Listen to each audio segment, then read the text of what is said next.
Hey guys, what's going on? It's Pat Voss. This is the Honesty Podcast. It's 7 days a week for a vlog series. I will see you guys obviously after the cruise as well. I'll be doing double episodes when I come back just to make up for lost time. And by the way, guys, this is episode 38 of the vlog series. 38 days in a row I've put out a vlog. I put out a regular episode every single Saturday for sports and entertainment.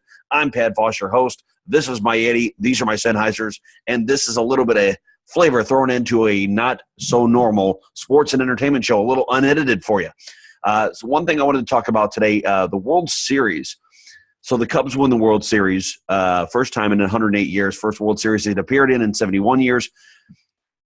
I don't necessarily fully agree with the way that it was handled as far as MVP. I mean, I understand the World Series overall, 7 games, MVP has to go to Ben Zobrist. But the fact that they're acting like Ben Zobrist is such the huge hero in the game is not the only truth to be told for Game 7. And I love Ben Zobrist, great player. Watched him play in Tampa, watched him play in Kansas City. I met him right after the World Series at a baseball signing, and he actually wished my fiance congratulations on our engagement. So thank you so much, Ben. But here's the thing, what I'm talking about.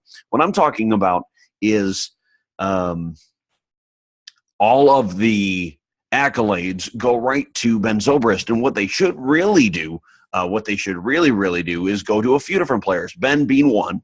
Another one being Miguel Montero. Miguel Montero came through with another clutch hit, back-to-back hits with Ben Zobrist in the top of the 10th inning of Game 7 of the World Series.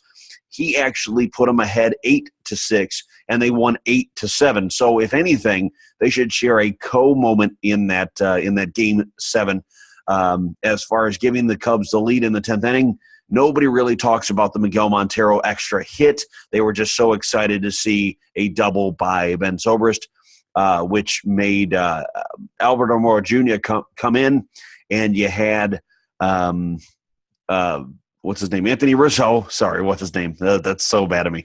That's so terrible. Anyways, Anthony Rizzo was on third. So another thing people keep forgetting, it was a 5-3 ball game, I believe, into the 6th inning.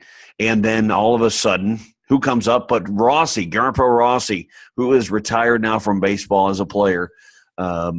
Rossi is a great player, great journeyman, and now he has a couple rings too. And this is his ring. This is his ring with the Cubs. And he hit a home run. He hit a solo homer off of Andrew Miller, one of the hardest throwing closers in the league. Or in this case, he was just a bullpen guy, but one of the hardest throwing guys in the league. And he smacked a home run to dead center off of him, which put us up 6-3. And then later in the 9th inning, or in the bottom of the 8th, Rajai Davis tied it up 6-6. So if you think about it, it puts us in a situation. If David Ross doesn't hit that home run, knowing what we know now, and then that's the whole thing about this, is knowing what we know now. If David Ross doesn't hit that home run in the 6th, in the 8th inning, they're up 6-5.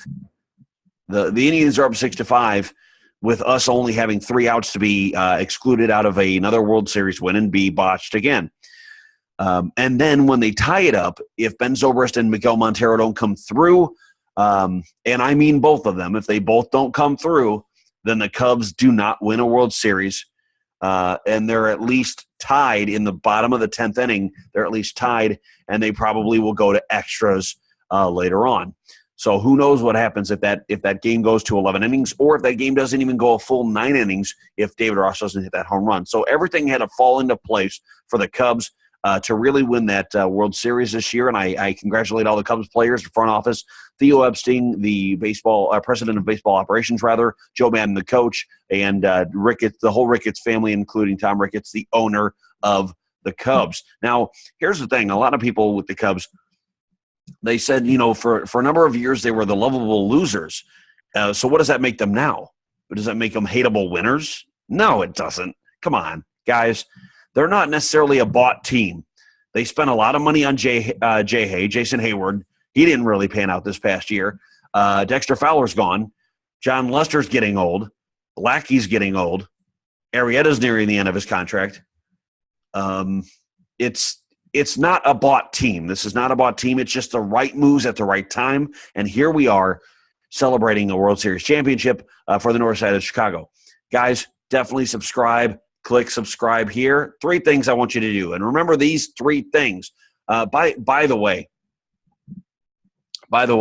up top is going to be subscribe. Down here is going to be the best video for you. But definitely hit subscribe down there. Follow at Honesty Podcast on Twitter. And definitely become a patron on Patreon. It's a crowd-funded organization here. I'm a one-man wrecking crew for sports and entertainment. But to make appearances and to have better audio quality, video quality, things like that, I am going to need your help. So definitely go check out patreon.com/Honesty Podcast. And even if you only donate $1 a month, or $1 an episode, rather, if you only give $1 an episode to help out, I'll mention your name. I'll mention your podcast name. If you have a show, I'll mention whoever you are on air and thanking you for your donation for Patreon and your support of the show. And definitely, if you are a $10 to $20 patron, we will be talking sponsorships and co-hosting for a show on here. Get it out to your audience, and I'll send you the link.